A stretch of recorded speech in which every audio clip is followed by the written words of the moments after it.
सभी व्यूअर्स को नमस्कार। मैं डॉक्टर पवन ओबराय स्वागत करता हूं अपने YouTube channel study with doctor Pawan Oberoi पर। तो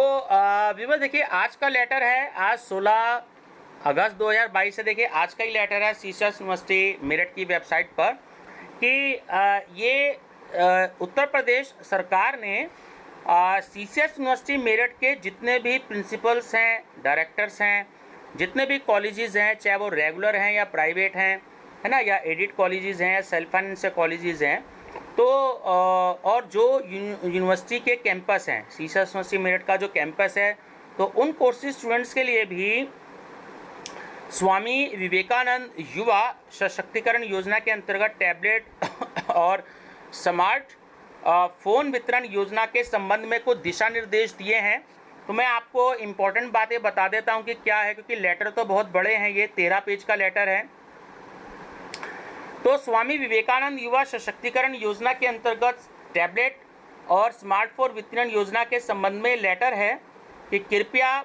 अपर विशेष सचिव उच्च शिक्षा अनुभाग 1 उत्तर प्रदेश लखनऊ के संलग्न पत्र संख्या 2418/70/1-2022 दिनांक 10 अगस्त 2022 का संदर्भ ग्रहण करने का कष्ट करें, जिसके द्वारा स्वामी विवेकानंद युवा सशक्तिकरण योजना के अंतर्गत टैबलेट और स्मार्टफोन वितरण योजना के संबंध में निर्देशित किया गया है। उसके क्रम में अपर मुख्य सचिव उच्च शिक्षा अनुभाग 1 उत्तर प्रदेश लखनऊ के पत्र एवं माननीय कुलपति जी के आदेशानुसार आपसे अपेक्षा की जाती है कि आप अपने अपने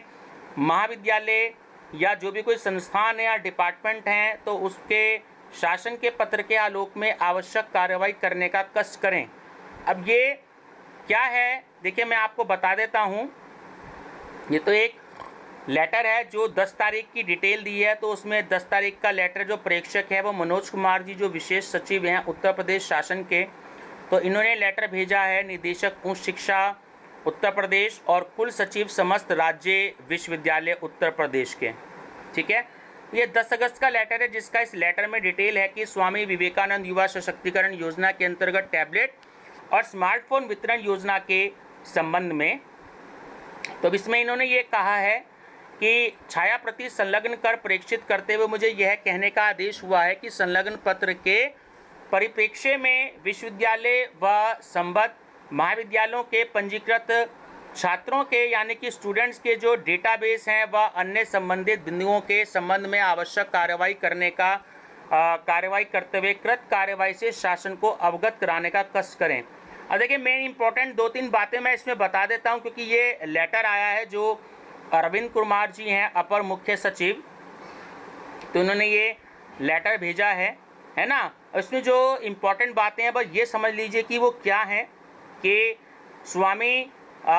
विवेकानंद युवा सशक्तिकरण योजना के अंतर्गत निःशुल्क टैबलेट और स्मार्टफोन वितरण के संबंध में। ठीक है, अब इसमें ये कहा गया है, जो मेन इम्पोर्टेंट बात ये है कि 6 अक्टूबर 2021 द्वारा विस्तृत दिशा निर्देश निर्गत किए गए उक्त पायलट योजना के अंतर्गत लगभग 4 माह की अवधि में 12.32 लाख टैबलेट और स्मार्टफोन क्रय कर विभिन्न जनपदों को उपलब्ध कराए गए, जिनका वितरण जो है जनप्रतिनिधियों की उपस्थिति में विभिन्न जनपदों में कराया गया। तो उक्त योजना से युवाओं में अच्छा संदेश गया, जिसके उत्साही एवं अच्छे परिणाम सामने आए हैं। तो इसी क्रम में लोक कल्याण संकल्प पत्र 2022 में स्वामी विवेकानंद युवा सशक्तिकरण योजना के अंतर्गत 2.0 यानी कि 2 करोड़ टैबलेट और स्मार्टफोन जो है या स्मार्टफोन निःशुल्क वितरण किए जाने का संकल्प लिया गया है। ठीक है, 2 करोड़। अब राज्य सरकार का आदेश उक्त योजना के अंतर्गत युवाओं को टैबलेट या स्मार्टफोन का न सिर्फ निःशुल्क वितरण करना है, बल्कि उनको शैक्षिक पाठ्यक्रमों को सफलतापूर्वक पूर्ण करने और तदोपरांत विभिन्न शासकीय, गैर शासकीय तथा स्वावलंबन की योजनाओं में भी इसका सदुपयोग कर सेवारत या व्यवसायरत करने में सहायक होना है। इस संबंध में इन्फोसिस द्वारा युवा वर्ग के डिजिटल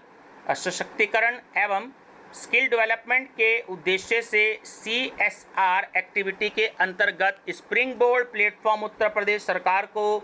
निःशुल्क उपलब्ध कराया जा रहा है, जिसमें स्टूडेंट्स के उपयोगार्थ लगभग 12,000 कोर्सेज या जो प्रोग्राम है वो निःशुल्क उपलब्ध हैं। तो स्प्रिंग बोर्ड प्लेटफॉर्म को क्रियान्वित किए जाने के उद्देश्य से इन्फोसिस एवं नोडल संस्था यूपी डेस्को के मध्य एक MOU भी हस्ताक्षरित किया गया है। MOU के अनुसार प्रारंभ में इस प्लेटफॉर्म को पायलट के रूप में 10 जनपदों यानी कि 10 डिस्ट्रिक्ट हैं, जिसमें वाराणसी, गोरखपुर, प्रयागराज, मेरठ, बरेली, लखनऊ, आगरा, अलीगढ़, गोंडा और मिर्ज़ापुर के चयनित संस्थानों के माध्यम से क्रियान्वित कराया जा रहा है। इस चरणबद्ध ढंग से अन्य जनपदों में भी इसे विस्तारित किया जाएगा और वितरित डिवाइसेस का अधिक से अधिक उपयोग छात्र उपयोगी कंटेंट की डिलीवरी के लिए हो सके। इसके लिए यथा समय अन्य शासकीय एवं गैर शासकीय संस्थाओं से भी सहयोग लिया जाएगा। अब इसमें इम्पोर्टेंट बात एक थर्ड पॉइंट और है कि इस संबंध में शासन द्वारा सम्यक विचारोपरांत निम्नवत निर्णय लिए गए हैं। एक तो कि ये योजना जो है 5 वर्ष के लिए लागू की जा रही है ना, और पायलट योजना के अंतर्गत जो वित्तीय वर्ष है आपका फाइनेंशियल ईयर 2021-22 में अनुबंधित आपूर्तिकर्ताओं से अवशेष 5,38,017 उपकरणों की आपूर्ति आरंभ किए जाने तथा उक्त पर होने वाले अनुमानित व्यय लगभग 673 करोड़ रुपए का वहन वर्तमान वित्तीय वर्ष 2022-23 के बजट से प्रावधान किया जाना। इसके अतिरिक्त अनुबंधित मात्रा में निविदा यानी कि जो टेंडर प्राइस है उसके प्रावधानों के अनुसार 25% अतिरिक्त आपूर्ति के संबंध में यथा समय सक्षम स्तर से निर्णय होने पर होने वाले व्यय का वहन भी वित्तीय वर्ष 2022-23 के बजट से किया जाएगा। यानी ये इम्पोर्टेंट बात है। और एक इम्पोर्टेंट बात और ये है इसमें कि अब की बार इसमें एक ये इम्पोर्टेंट बात ये है स्टूडेंट्स के लिए कि आगामी 5 वर्षों के लिए जो ये प्रस्तुत योजना है उसमें पायलट योजना 2021-22 के अनुसार ही लाभार्थी वर्ग सम्मिलित किया जाएगा। और ये उल्लेखनीय है कि लाभार्थी वर्ग में ना तो कोई आयु सीमा निर्धारित है और ना ही कोई आय सीमा। तो जो भी स्टूडेंट्स उत्तर प्रदेश में उक्त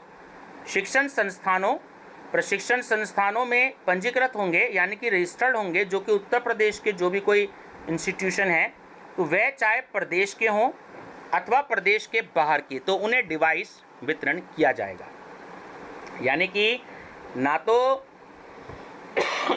कोई भी एज लिमिट है और ना ही कोई इनकम की लिमिट।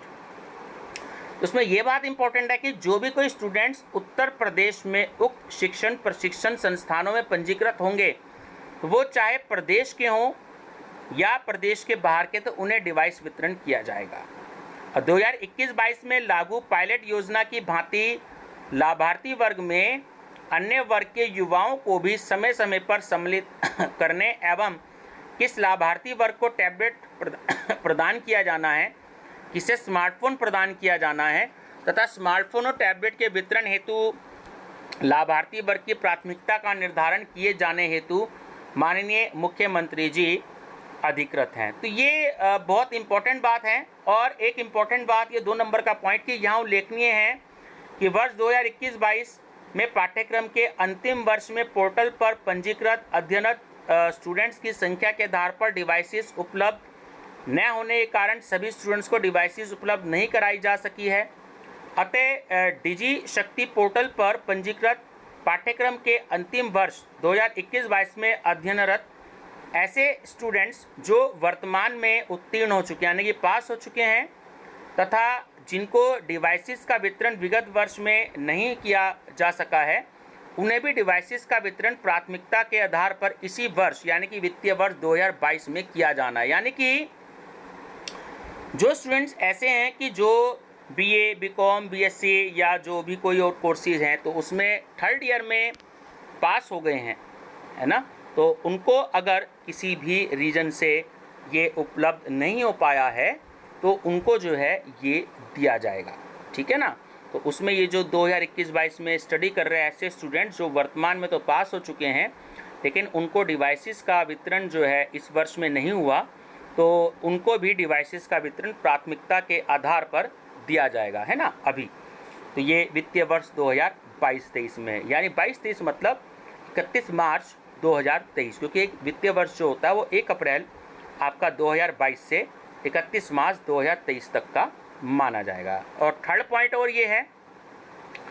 कि लाभार्थियों का चिन्हांकन, यानी कि जो लाभार्थियों की जो पहचान की जाएगी वो प्रदेश के संबंधित विभागों में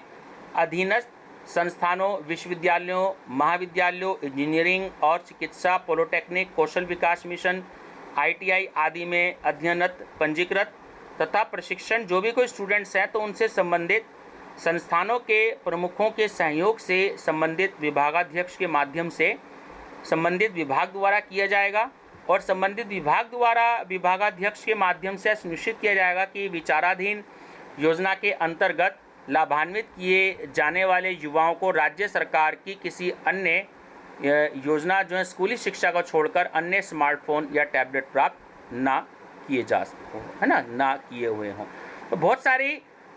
ये जो है पॉइंट्स हैं। वीडियो एक्चुअली बहुत ज़्यादा बड़ी हो जाएगी, तो मैंने आपको फ़िलहाल ये पॉइंट्स बता दिए हैं।